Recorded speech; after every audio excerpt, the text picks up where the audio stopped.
The Cleaner, the spy weapon sniper, has come to the game. This will go into your collection book right alongside all of the other spy weapons, and it is... Oh, I wanted to be so happy for this. Like the Instigator, for example. It's like, oh, another bow. But instead they released a bow that has a no draw time, technically, and it goes where you shoot it, but it does a ton of damage, and it's amazing how sad I sound saying that, because let's talk about it. Let's just get right into it. This thing has a 0.3 fire rate, which doesn't matter. I don't even know why they have a fire rate. This thing doesn't have a magazine. It's a single bullet chamber, so you have a magazine with one bullet in it.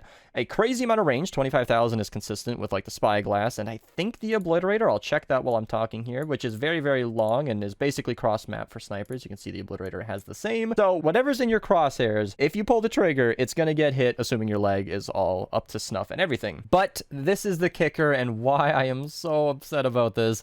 A 3-second reload time, and if that wasn't bad enough, there is not a single reload perk on it. So I've been looking at my double headshot crit and crit damage build, and that's because this has a base 15% crit chance, so 43% is okay for most weapons, but when you're firing once every 3 seconds, I wouldn't recommend going a crit build on a weapon that fires that slow unless you're doing totally rocking out. And if you're doing totally rocking out, this thing is going to hit like a truck, because even without it, with a headshot crit and crit damage, if I hit a crit after standing still for 10 seconds to get that 55% damage buff, which is to the base damage, so it's not going to be as high of a number as you'd expect, I was hitting for 2.2 million damage and maybe even more. I'm not even sure if I saw the numbers correctly, and without any kind of bonus, just regular headshots, in that group I was hitting for close to 900,000 damage or more, which is incredible. That's an amazing amount of damage. I mean, even just sitting here by myself, it's 485,000 damage, and I left my squad. So I do have a loadout. I'll show it on screen right here. It's basically the best we can do with what we've got. I do have the 15% reload speed in my support there, and that's kind of just all I had to work with. I'm just trying to buff my damage as much as possible, and I did have the 225% crit damage from Reverator Jonesy, and I do believe that is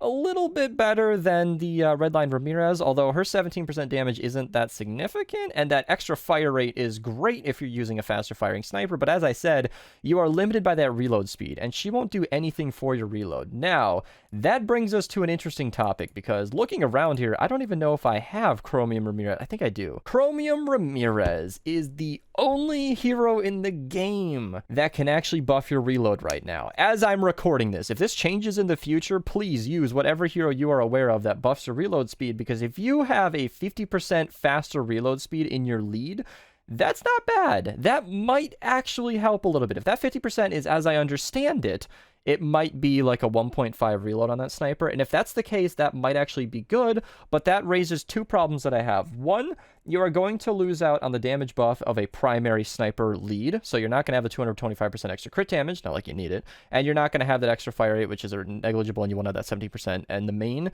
which is funny because her 17% is the same as support. So, that being said, you don't really need the damage for this weapon, but the reason that I didn't actually run totally rocking out my gameplay is because this is not a primary weapon. I'm sorry. It's just for a weapon that fires this slow and its only area of effect damage is the fact that it can pierce through enemies, which it does quite well. However, it does not work against walls. So if you thought that this was a replacement to the Obliterator, I'm sorry. It's just not.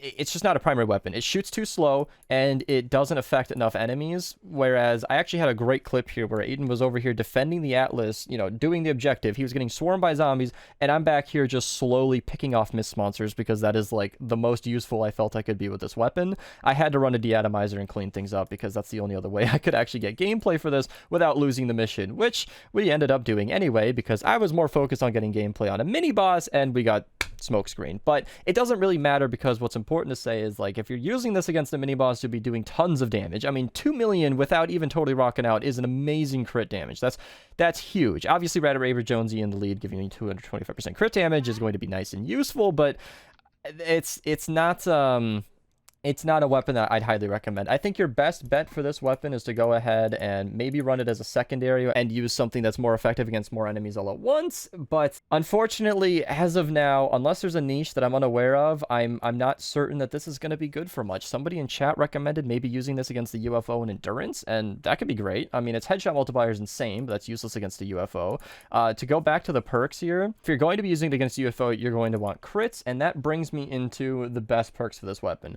all around, just using it normally, I think crit rating, crit damage, double headshot is the best way to go. Like I said, there's no mag size and there's no reload. If this changes in the future and they accidentally release this weapon without a reload perk, definitely use reload. I think reload, damage, double headshot is the same recommendation I had for the spyglass. Link to that in the description below. An amazing, amazing sniper. If you like the idea of using a high-powered sniper that's a little bit more easy to use, seeing as it has a reload perk, I'd highly recommend checking out the spyglass, one of my all-time favorite weapons. But if they don't end up adding a reload perk in the future, they have made mistakes on perks before. It's possible. I think just all damage, you know, crit rating, crit damage, and double headshot is your most consistent. But if you're not looking to be hitting headshots, then double crit rating, double crit damage might actually be a really, really powerful way to go. You'd have to do crit rating at the top, crit damage, and crit rating at the bottom.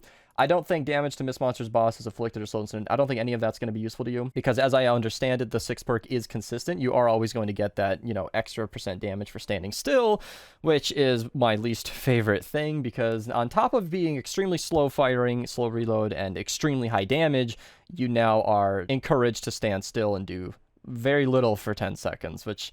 yeah, as for the element, energy is best all around. Physical if you're in a lower zone. Use a different element if you really want to go that route. And that's pretty much it for the best perks. Double headshot, crit rating, crit damage. Reload would be awesome. So reload, damage, double headshot. Or crit rating, crit damage, crit rating is the best I can recommend for this. If you want to go all damage on this, you could. But it's hitting so hard without any crits or anything that I don't even think you need it. Hope you guys enjoyed this video. Let me know what you think of this weapon in the comments below. I hope I'm missing something here. Like, the UFO is the best thing I could think of that this might be useful for. It's extremely hard-hitting, slow-firing weapon, so I honestly don't even know what to do with this. It's not going to currently hold a place in my current loadout. Thank you to Aiden for getting me a golden copy of this weapon to test out in this video. Thank you guys so much for watching, and have a nice day.